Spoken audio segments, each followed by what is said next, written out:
Imagine you're a Confederate soldier at Gettysburg, watching Union troops fire endlessly without reloading, convinced you're facing demons with supernatural weapons. You're actually staring down the Henry rifle's brass receiver, witnessing the future of warfare in the hands of men who understood that superior firepower equals survival.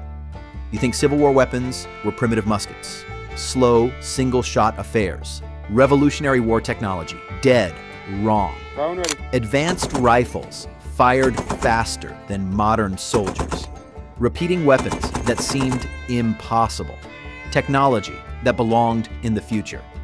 Today, we reveal the top 11 most legendary Wild West weapons that actually won America. From the Peacemaker that whispered justice to the Winchester that screamed freedom. What awaits at number 1 will reveal the weapon that didn't just win the West, it created the very idea of American power. Lock and load your imagination. But first, we begin with the crown jewel, the weapon that became the heartbeat of an entire civilization. Colt Single Action Army Peacemaker. You wrap your fingers around the most famous grip in history and suddenly realize why they called it God's own revolver. Imagine 1873 America, fresh off a devastating civil war, expanding westward like a caffeine-addicted teenager with more chaos than a reality TV show. The frontier needed something reliable, something deadly, something that could settle arguments faster than a courtroom. Enter Samuel Colt's masterpiece, ready to civilize the wilderness 148 caliber conversation at a time. The Peacemaker wasn't just revolutionary, it was damn near perfect. 6 chambers of pure American thunder, wrapped in reliability so solid you could use it as a hammer, and it'd still fire straight. This bad boy became the first cartridge revolver adopted by the US Army, which is basically like getting your PhD in ass-kicking from the most prestigious university of violence in the world. Here's the thing about perfection. It makes people cocky. The Peacemaker was so reliable that gunfighters started thinking they were invincible. Spoiler alert, bullets still hurt and overconfidence still kills.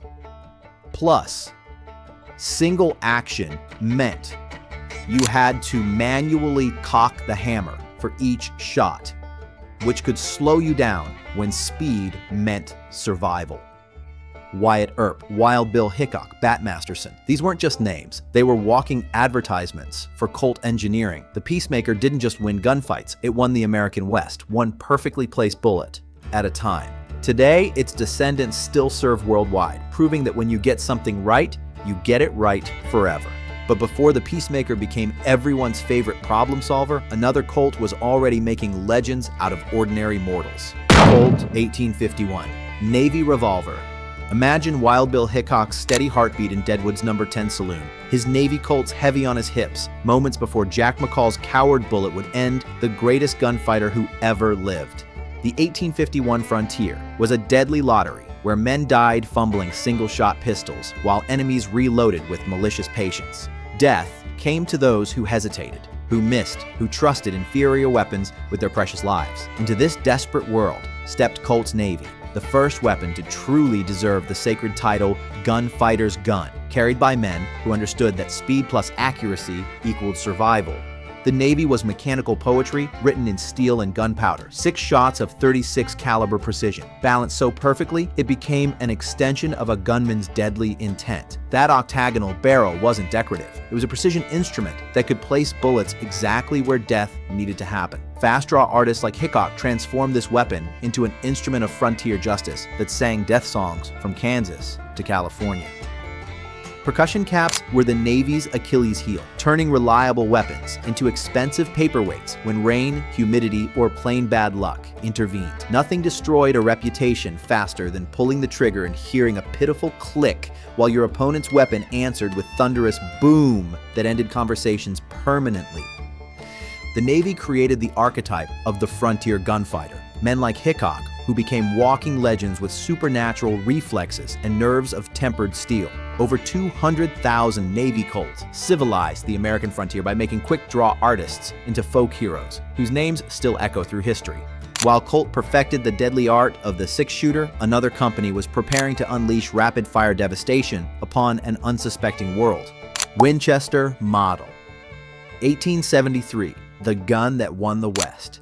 Take yourself to Buffalo Bill Cody's Wild West show as European royalty watches in stunned silence while this mechanical marvel fires 15 shots faster than their minds can process. This is American power made manifest. The 1870s frontier expanded faster than government could follow, demanding weapons capable of sustained firepower against overwhelming odds. Homesteaders faced war parties, cowboys battled rustlers, and lawmen confronted entire gangs with nothing but courage and whatever iron they carried. The Winchester 1873 emerged from this crucible as America's answer to every tactical problem.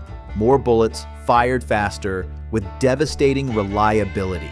The 1873 was rapid-fire democracy, wrapped in lever-action steel. 15 rounds of 44-40 devastation, delivered through mechanical action so smooth it felt like liquid lightning in experienced hands. The revolutionary cartridge compatibility between rifle and revolver meant tactical simplicity that transformed logistics nightmares into survival advantages. Cowboys could carry one type of ammunition for both weapons. That brilliant tubular magazine could become a liability. Hard impacts might detonate the entire ammunition supply, transforming your tactical advantage into a hand grenade. The exposed magazine tube was vulnerable to denting, potentially jamming the action when your life depended on continuous fire.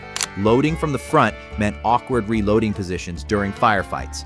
Buffalo Bill's performances made the Winchester America's ambassador to the world, proving that American engineering could dominate international stages. Over 720,000 Model 1873s carved civilization from wilderness, each one a mechanical prophet of manifest destiny.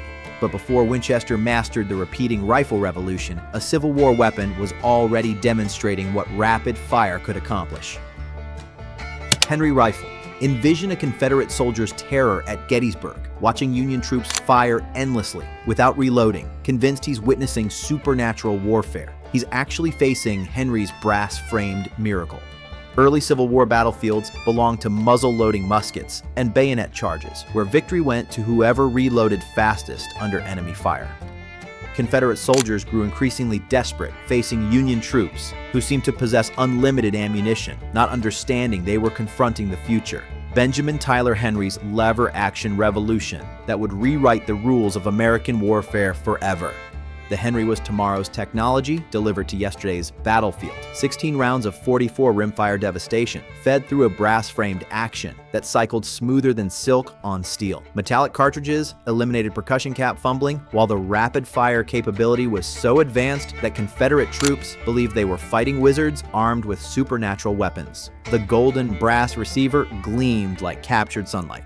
That beautiful brass receiver was softer than steel, vulnerable to damage that could disable the weapon during critical moments.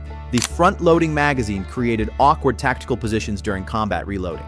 Most critically, the price tag forced most soldiers to choose between superior firepower and several months of meals, a mathematical equation that favored empty stomachs over full magazines. Union soldiers often purchased Henrys with personal funds because they understood survival mathematics better than Army procurement officers. The Henry's lever action became Winchester's foundation for frontier dominance. At Little Bighorn, captured Henrys demonstrated that superior American technology worked equally well against Americans. Cosmic irony written in .44 caliber lead. While the Henry impressed everyone with brass-framed brilliance, another repeater was earning battlefield credibility through pure mechanical reliability. Spencer Repeating Rifle. Step into Colonel Wilder's boots at Hoover's Gap, watching your Lightning Brigade shatter Confederate formations with weapons that fire faster than enemy minds can comprehend. You're wielding Spencer's mechanical advantage. By 1863, the Civil War had abandoned gentlemanly combat for industrial-scale slaughter, demanding weapons that could multiply individual soldier effectiveness. Union commanders needed force multipliers that could transform small units into devastating tactical advantages. The Spencer rifle waited in Connecticut workshops like a mechanical genie, ready to grant very violent wishes to whoever understood its potential first. The Spencer represented engineering genius disguised as battlefield simplicity. 7 cartridges nested in the buttstock, like mechanical prayers answered, fed by spring-loaded systems that functioned with clockwork precision. Even President Lincoln personally tested the weapon, recognizing that this rifle could alter the war's entire trajectory. The falling block action provided reliability that soldiers could trust with their lives. The Spencer demanded technical respect. Careless lever manipulation could jam the action tighter than a miser's purse strings. Under battle stress, nervous soldiers might short-stroke the mechanism, transforming their tactical advantage into an expensive club, while Confederate bayonets approached with homicidal intent. Proper technique meant survival. Sloppy handling meant death. Wilder's Lightning Brigade proved that superior firepower could overcome superior numbers, using Spencers to demolish Confederate formations at Hoover's Gap like dynamite shattering granite. The Spencer taught military theorists that rapid fire wasn't merely helpful, it was revolutionary technology that could make small units fight like entire armies. Military rapid-fire doctrine traces its origins to Spencer's battlefield lessons. But when enemies lurked beyond rapid-fire range, marksmen reached for precision instruments that could kill at impossible distances. Sharps, Big 50, Buffalo Rifle. Feel Billy Dixon's steady breathing at adobe walls as he aims at a warrior 1,500 yards away. A shot so impossible it will enter legend, fired from the rifle that destroyed an entire ecosystem. The 1870s Great Plains thundered with millions of buffalo, the living foundation of Native American civilization and economic independence. The U.S. government understood that destroying the herds meant destroying tribal resistance without expensive military campaigns. Professional hunters carrying Sharps rifles became instruments of strategic warfare, wielding precision firepower to accomplish what armies couldn't achieve through conventional combat. The Big 50 was mechanical precision incarnated in falling block steel, a 650-grain bullet propelled by 90 grains of black powder, capable of accurate kills beyond 1,000 yards through telescopic precision that seemed supernatural to observers. The double trigger system allowed hunters to set hair triggers for impossible shots. Professional marksmen could maintain 10 aimed shots per minute, systematically exterminating herds from distances that defied contemporary understanding. Single-shot design meant missing could prove fatal if dangerous game charged or enemies advanced. The massive recoil was punishing enough to injure shooters during extended sessions, while the weapon's devastating effectiveness at Buffalo extermination earned the eternal hatred of Plains tribes, who understood exactly what its mechanical thunder meant for their cultural survival. Dixon's legendary 1,500-yard shot proved that American precision could achieve impossible ranges, essentially inventing long-range sniping as tactical doctrine. Over 120,000 Sharps rifles systematically destroyed the Great Plains ecosystem, forcing entire civilizations onto reservations through technological starvation. Before the Sharps mastered extreme long-range precision, mountain men were trusting their survival to weapons crafted with entirely different philosophies. Hawken Rifle. Walk beside Hugh Glass through grisly territory, his custom Hawken the only thing standing between survival and becoming bare breakfast. Feel the weight of hand-forged perfection that kept America's toughest men breathing. The 1820s Rocky Mountain fur trade was essentially survival grizzly edition, where second place meant becoming wildlife protein. Mountain men needed weapons capable of killing everything from dinner to death itself while surviving conditions that would destroy modern equipment. Jacob and Samuel Hawkins' Street Louis workshop became the forge where individual survival was hammered into mechanical reality, one custom rifle at a time. Each Hawken was a bespoke masterpiece, hand-fitted to its owner like a mechanical extension of their survival instincts. Heavy barrels for uncompromising accuracy, shortened length for wilderness maneuverability, and craftsmanship so perfect that each rifle represented a unique work of functional art designed to keep one specific human alive in hostile territory. Every component was individually crafted for optimal performance. Muzzle-loading technology meant precious seconds to reload, while predators or enemies closed lethal distance, and wet weather could transform your lifeline into useless dead weight. Each rifle was irreplaceable in wilderness conditions, making damage or loss equivalent to a death sentence in country where the nearest gunsmith was thousands of miles away through hostile territory. Mountain men like Liver-Eating Johnson carried Hawkins through adventures that became foundational American mythology, proving that custom craftsmanship could triumph over mass production when individual survival was the only metric that mattered. While mountain men trusted single-shot precision, stagecoach guards preferred more immediate solutions to conversational disagreements. Coach gun, ride shotgun, beside a Wells Fargo messenger as road agents eye the strongbox, your twin barrels loaded with the most persuasive argument in frontier diplomacy. 10-gauge buckshot at conversational distance. The 1860s frontier crawled with road agents who viewed stagecoaches as mobile banks begging to be robbed. Wells Fargo responded by creating mobile fortresses staffed with armed guards carrying the most intimidating close-range weapons available. The coach gun system transformed wealth transportation from desperate gambles into calculated risks backed by overwhelming firepower at point-blank range. The coach gun was psychological warfare perfected in twin-barreled steel, dual 10 or 12-gauge barrels delivering instant attitude adjustment with spread patterns wide enough to hit multiple targets simultaneously and stopping power sufficient to drop charging horses. Short barrels made it manageable in confined stagecoach spaces while maintaining devastating effectiveness that could end conversations before they properly began. Limited range made it useless beyond close quarters, and the twin-barrel design provided only 2 shots before lengthy reloading procedures. Massive recoil could disrupt follow-up shots, while exposed hammers had tendencies to snag on clothing during emergency draws, potentially fatal delays when microseconds determined survival outcomes. Even legendary gunfighter Wyatt Earp chose a 10-gauge coach gun for his vendetta ride, recognizing that sometimes the right tool matters more than reputation or tradition. The phrase riding shotgun entered American language as the ultimate symbol of protective firepower. But when facing overwhelming numerical odds, frontier defenders reached for weapons that redefined combat mathematics entirely. Gatling gun. Stand behind Dr. Gatling's mechanical nightmare as 6 barrels rotate in deadly harmony, transforming individual marksmanship into industrial-scale destruction that makes brave men reconsider their life choices. The Civil War had demonstrated that traditional weapons couldn't match modern warfare's appetite for mass destruction. Dr. Richard Gatling examined this problem and conceived a solution so terrifying it would change military thinking forever: a hand-cranked death machine that could deliver more firepower than entire companies of riflemen, operated by a single, determined individual. The Gatling represented the Industrial Revolution applied to combat effectiveness. 6 barrels, rotating in mechanical precision, delivering 200 rounds per minute of mathematical certainty that transformed battlefield equations. Hand-cranked operation ensured reliability independent of ammunition quality, while rotating barrels prevented overheating that destroyed other rapid-fire experiments. One man could equal a company of infantry.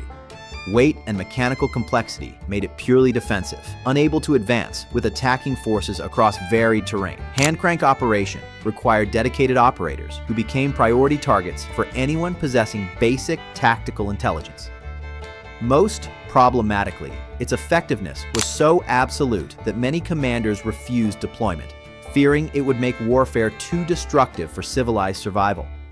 Most Gatling guns never fired in combat because their reputation alone ended conflicts before violence commenced. Western military outposts equipped with Gatlings became virtually invulnerable to assault, creating psychological barriers more effective than physical fortifications. While the Gatling commanded respect through visible terror, another weapon achieved lethality through perfect concealment. Derringer pocket pistol sit in Ford's Theater beside John Wilkes Booth as he conceals the tiny weapon that will change American history forever. Feel the weight of assassination hidden in your palm. As frontier society grew more sophisticated, violence needed to become more civilized too. Social situations demanded weapons that could attend theater performances, elegant dinners, and high-stakes poker games, while providing lethal solutions to disputes that politeness couldn't resolve. Henry Derringer's pocket pistol emerged as the perfect answer. Deadly force, disguised as genteel accessory. The Derringer represented lethal minimalism, taken to logical extremes. 41 caliber stopping power, compressed into packages smaller than modern smartphones, capable of hiding in boots, purses, vest pockets, or anywhere discretion demanded. Single-shot design meant ultimate reliability. No complex mechanisms to fail when social situations turned antisocial with deadly speed. Microscopic size meant accuracy beyond arm's length became more prayer than precision, while single-shot capacity left users defenseless after firing. Short barrels reduced projectile velocity, and diminutive grips made recoil control difficult under stress. Most dangerously, its concealability made it the preferred weapon of assassins and backstabbers who lacked courage for honest gunfights.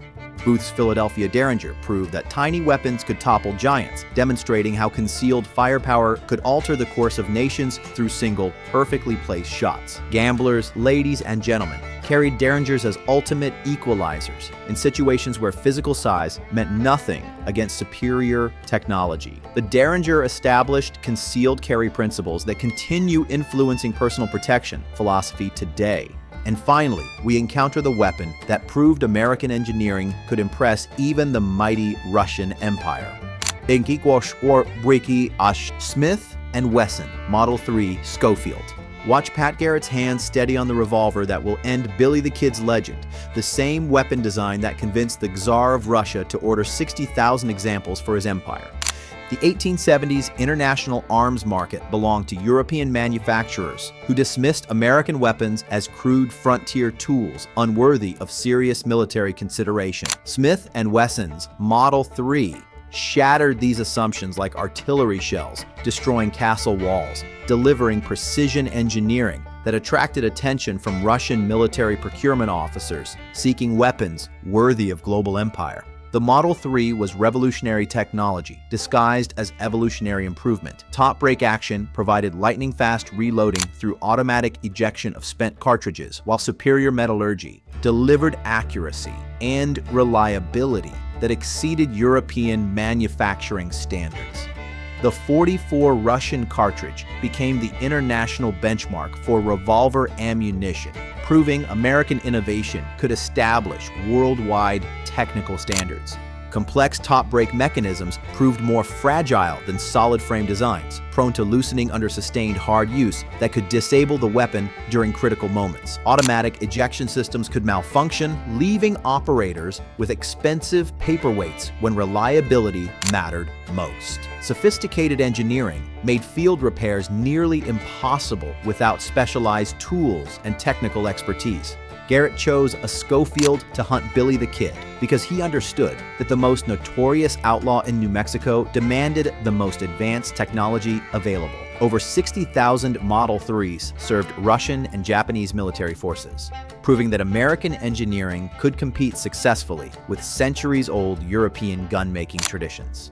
The Schofield established Smith & Wesson as a truly global manufacturer. These 11 weapons didn't just arm the American frontier, they built it. Each one was more than steel and powder. It was a solution to chaos, a tool for survival, and in many cases, a legend born from necessity. The Wild West wasn't tamed by chance. It was carved out by people who trusted their lives to brilliant, brutal machines and knew that sometimes history is decided by what you're holding in your hand when everything goes wrong. So here's the question. Which of these weapons would you carry into the unknown? And which one do you think was the greatest frontier invention of all? Drop your answer in the comments. And if you want more stories that fire straight through history, like subscribe and join us for the next round.